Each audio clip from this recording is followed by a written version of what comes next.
Paano gumawa ng panel details ng mabilis at maayos gamit ang GridTech templates? Hi, I'm Engineer Julian and welcome to GridTech channel, your go-to channel para sa electrical design tips at tutorials ng practical at pasok sa PEC standards. Today, tuturuan ko kayo how to create a panel details using our own design templates. So sa paggawa ng panel details, depende yan sa project mo. Iba-iba kasi klase ng panel boards. So ang pagbabasihan natin ng paggawa ng panel details ay itong schedule of loads. So sa schedule of loads na to, may kita natin na ang panel details na gagamitin is yung center top na panel board. Ibig sabihin, yung main circuit breaker ng panel board na to ay nasa center and yung mga branches niya is nasa left and right. So tara, simulan na natin. So dito sa GridTech templates, may mga naka-ready na ditong dynamic blocks. So dito may mga naka-ready na ditong dynamic blocks para sa panel details. Pero subukan natin gumawa ng from scratch. So kuha tayo dito ng dynamic blocks for center top panel board. So ito, i-copy lang natin ito. At dali natin dito sa workspace natin dito. Okay. So, i-view lang natin. Sa paggawa ng panel details, itong schedule of loads ang kailangan natin para maagawa ng panel details. So, tara. So, ang sabi, ang main circuit breaker daw is 125 and yung main feeder is 38 and 8.0 at merong conduit na 40mm RSC. So, ang default nitong dynamic blocks is same sa given problem natin kaya wala na tayong problema dito. So, ang lalagyan na lang natin is yung mga circuit branches. So, para malagyan nito ng circuit branches, una i-drag lang natin ito pahaba. Sunod, mag-copy paste tayo. Copy. Slide lang natin to ng kaunti at piliin natin yung CB bolt on. Ibig sabihin na to, circuit breaker 4 bolt on. Okay, yan. Ilapit lang natin dito. Okay, so dito daw ay merong 16 branches. Ibig sabihin, meron siyang 8 branches na for left and right. Okay, copy lang natin. Copy.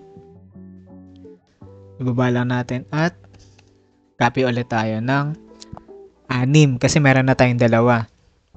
Okay, kuha lang tayo ng reference point.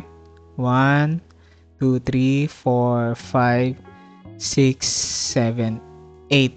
Okay. Isog lang natin. Yung sakto lang. Okay, yan. So, meron na tayong 16 branches. Ngayon, i-edit na lang natin itong bawat label at yung bawat rating ng circuit breaker. Kasi okay na yung main circuit breaker natin tsaka yung main feeder natin. So, madali lang to i-edit guys.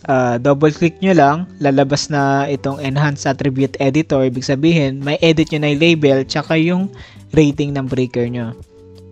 So, dito sa tag, itong tag 0 to description, ito yung nasa right na label. So, lighting loads. Ito naman nasa sumunod nito, nasa baba. Ito yung nasa left na description or label description. Okay, lighting loads ulit. Tapos yung breaker niya, CB01, ito yung nasa left. 15. Ito naman yung nasa right. 15. So, yun lang. Okay, edit na natin lahat. So, i-fast forward ko na to kasi paulit-ulit lang naman yung process na gagawin.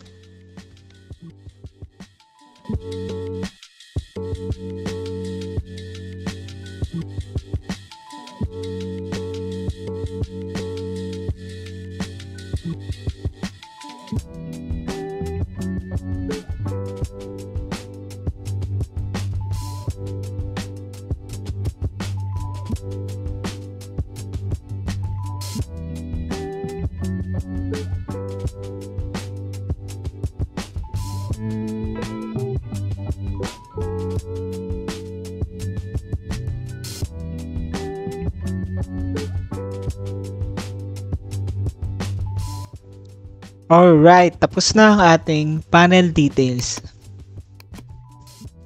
So yun, ganun lang kabilis ng paggawa ng panel details gamit itong dynamic blocks.